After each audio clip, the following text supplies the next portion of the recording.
Welcome to new TV Telugu. ఈవీఎంల tampering, hacking ఆరోపణలు వస్తున్న సమయంలో మాజీ సీఎం వైఎస్ఆర్సీపీ అధినేత వైఎస్ జగన్మోహన్ రెడ్డి ఆసక్తికర ట్వీట్ చేశారు. ఈవీఎంలపై తన అభిప్రాయాన్ని చెప్పుకొచ్చారు. అభివృద్ధి చెందిన దేశాల్లో జరిగే ఎన్నికల ప్రక్రియ కోసం బ్యాలెట్ పేపర్లు ఉపయోగిస్తున్నారని, కానీ మన దేశంలో మాత్రం ఈవీఎంలు వినియోగిస్తున్నారన్నారు. ఈవీఎంల బదులు బ్యాలెట్ పేపర్లు ఉపయోగించాలని కోరారు వైఎస్ జగన్.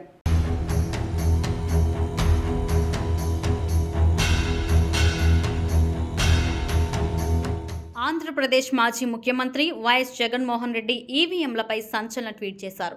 అభివృద్ధి చెందిన దేశాలు ఎన్నికల్లో బ్యాలెట్ని వాడుతున్నాయని, మన దగ్గర కూడా ఈవీఎంల బదులు బ్యాలెట్లు వాడాలని డిమాండ్ చేశారు.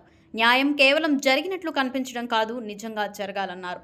ప్రజాస్వామ్యం అనేది బలంగా ఉండటంతో పాటుగా నిస్సందేహంగా ప్రబలంగా ఉండాలని అభిప్రాయపడ్డారు.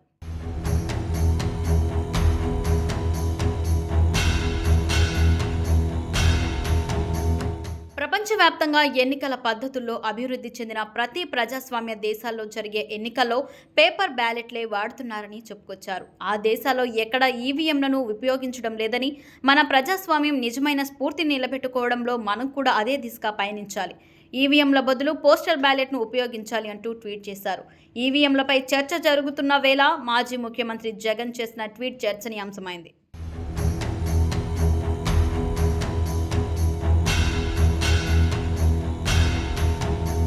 2024 సార్వత్రిక ఎన్నికల ఫలితాల తర్వాత దేశంలో ఈవీఎంల ట్యాంపరింగ్, హ్యాకింగ్లపై మళ్లీ చర్చ మొదలైంది.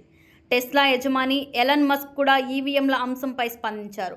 ప్రజాస్వామ్యాన్ని బతికించుకోవాలంటే ఈవీఎంలపై నిషేధం అవసరమని అభిప్రాయపడ్డారు. ఆ వెంటనే కేంద్ర మాజీ మంత్రి రాజీవ్ చంద్రశేఖర్ మస్క్ వ్యాఖ్యలకు కౌంటర్ ఇచ్చారు. ఈవీఎంలను హ్యాక్ చేయడం సాధ్యం కాదన్నారు. రాజీవ్కు ఎలన్ మస్క్ కౌంటర్ ఇచ్చారు. ఎనీథింగ్ కెన్ బీ హ్యాక్డ్ అన్నారు. ఈ క్రమంలో ఈవీఎంల అంశంపై దేశవ్యాప్తంగా మరోసారి ఆసక్తికర చర్చ జరుగుతుంది.